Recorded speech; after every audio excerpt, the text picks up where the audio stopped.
আল্লাহ তুমি শুধু আমাকে পাও কষ্ট দেওয়ার জন্য, আমার কেন এত বিপদ, আমার কেন এত দুঃখ, আমার কেন এত কষ্ট। আল্লাহ তুমি আমার সাথে এগুলো কি বেইনসাফি শুরু করলো, আল্লাহ তুমি আমার সাথে এগুলো কি শুরু করলা।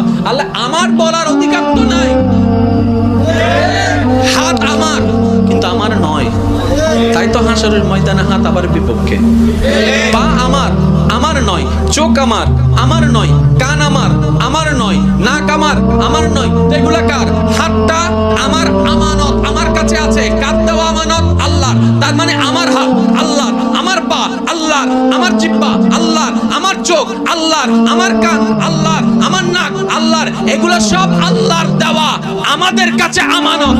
এই যেখানে আমাদের বডির ভিতর কিছুই আমাদের নাই, আমি তো আমার না,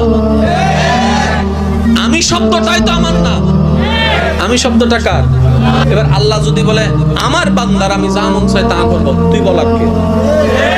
আমার মন চাইলে আগুনে ফেলবো, মন চাইলে আমি বাগানে ফেলবো, এটা আমার ইচ্ছা। আমাদের বলার কোনো অধিকার আছে? আওয়াজ করার কোনো অধিকার আছে?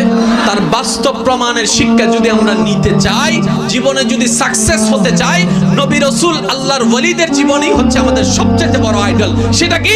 ইব্রাহিম আলাইহিস সালামের জীবনী দেখেন, উ করে নাই, আ করে নাই, আফসোস করে নাই। নূহ আলাইহিস সালামের জীবনী দেখেন, আল্লাহ যেভাবে চেয়েছেন এভাবে হাসি মুখে আলহামদুলিল্লাহ বলেছেন, উ করে নাই, আ করে নাই। জাকারিয়া নবীর জীবনী দেখেন, উ করে নাই, আ করে নাই। কেন? নবী রাসূলরা বলে, ওরে বান্দারা শিখে নাও, যদি সাকসেস হতে চাও এই নিয়মে চলো। কোন নিয়ম? বলে যে জীবনে যাই হোক আলহামদুলিল্লাহ ছাড়া কিচ্ছুই বলিও না। আল্লাহ যেভাবে করে খুশি হবে তুমি সেভাবে থেকে খুশি হয়ে যাও, আল্লাহ তোমার উপর খুশি হয়ে যাবে।